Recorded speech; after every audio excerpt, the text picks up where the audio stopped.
How to get others hurt. Bagaimana cara mendapatkan hati orang lain.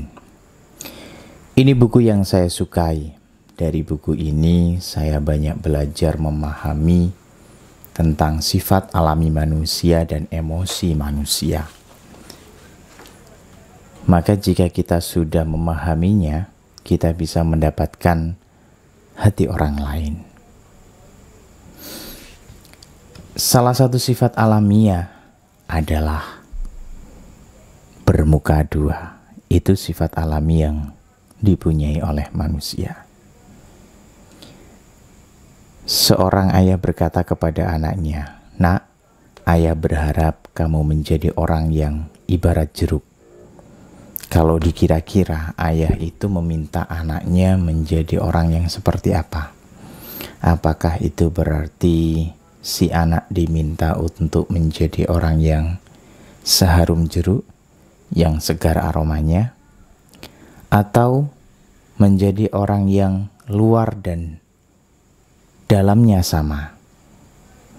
Seandainya ayah itu berharap anaknya menjadi orang yang penampilan luarnya sama dengan isi hatinya, maka nampaknya hal itu adalah permintaan yang mustahil. Luarnya oranye, dalamnya juga berwarna oranye. Itu jeruk. Orang yang berpenampilan luarnya itu sama dengan isi hatinya, mustahil bisa berbaur dengan masyarakat. Dia akan mengalami 100 kegagalan dalam 100 kali percobaan dalam menjalin hubungan sosial. Lalu apakah dunia akan menjadi lebih damai jika semua orang yang penampilan luarnya sama dengan isi hatinya? Kalau dipikirkan sepintas, nampaknya dunia akan lebih damai karena tidak ada orang yang menipu orang lain. Tetapi kalau dipikirkan baik-baik, semua itu tidak mungkin. Kemungkinan besar malah dunia ini jauh lebih buruk. Coba, jika semua orang di dunia ini berpenampilan sesuai dengan isi hatinya masing-masing, jika semua orang tidak menyembunyikan dan memperlihatkan apapun yang ada di dalam hatinya masing-masing, maka kemungkinan durasi tayangan siaran televisi itu akan semakin lama karena banyaknya maraknya kasus kekerasan dan pembunuhan yang semakin meningkat. Karena semua orang mengekspresikan isi hatinya masing-masing. Begitu saja. Jengkel dikit, marah. Marah dikit, diungkapkan. Papasan, jalan papasan sama seseorang yang wajahnya kelihatan jelek, langsung ngomong, "Hei, kamu kok jelek?" Wah, ini bahaya.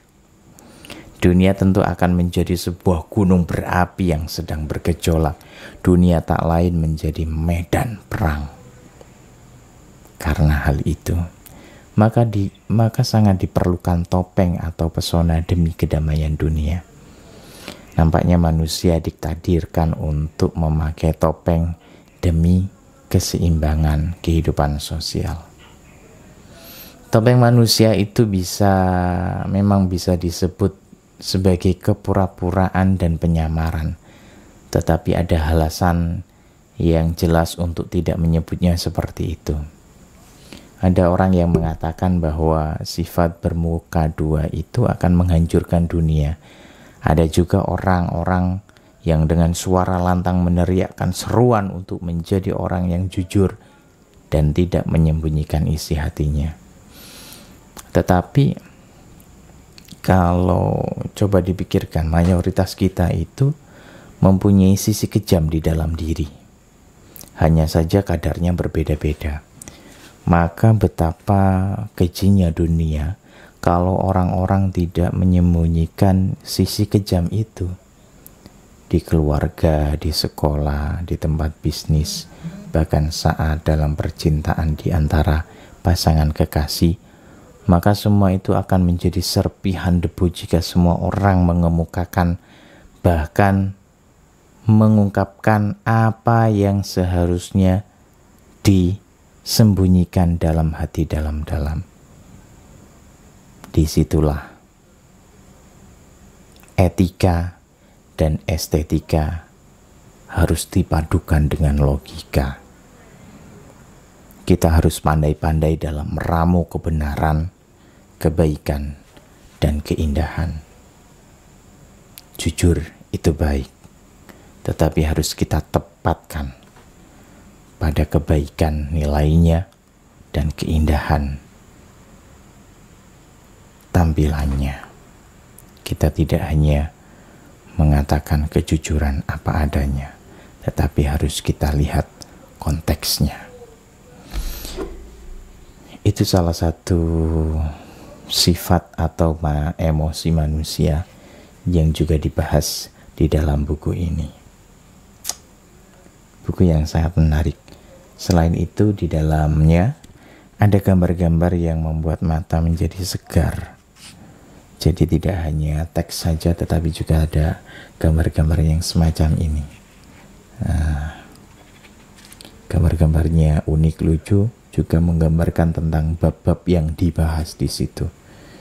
Penulis buku ini adalah Lee Chul-won dari Korea.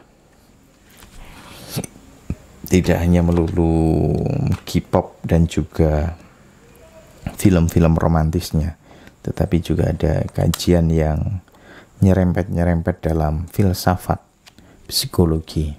Buku ini termasuk buku self-improvement atau pengembangan diri.